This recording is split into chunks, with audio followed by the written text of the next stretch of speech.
Sponsored by RKTF University.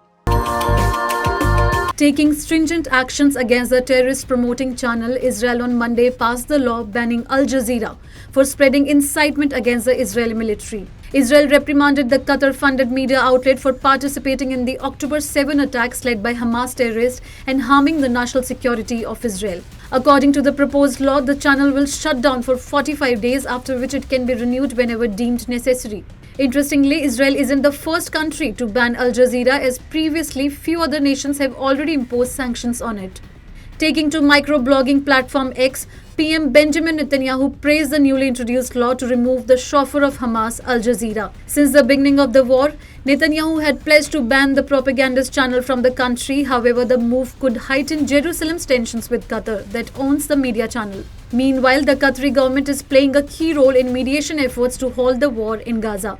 Israel is not the first country to ban Al Jazeera, as other Middle Eastern governments such as Saudi Arabia, Jordan, the United Arab Emirates and Bahrain have also imposed a ban on the media outlet. Essentially, the Qatar-funded media outlet has also been actively uploading anti-India narratives, trying to incite communal violence by publishing half-baked truths. Recently, when the central government notified CA rules, Al Jazeera falsely claimed that the act was anti-Muslim while presenting distorted facts in its outlet. Nonetheless, the Press Information Bureau later debunked the lies while rejecting its claims and called it misleading.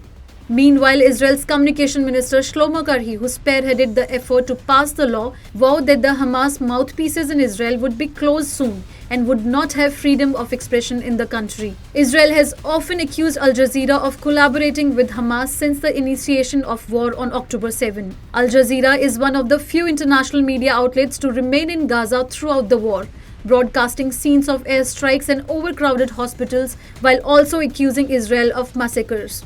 Notably, Al Jazeera refers to the Hamas terrorist group as the Palestinian group and reports that Hamas' attack on Israel was a necessary step and a normal step to confront all Israeli conspiracies against the Palestinian people. Similarly, in another report titled "Why the Palestinian Group Hamas Launched an Attack on Israel," the media outlet justified the attack, saying it was a response to all the atrocities that Palestinians have faced over the decades.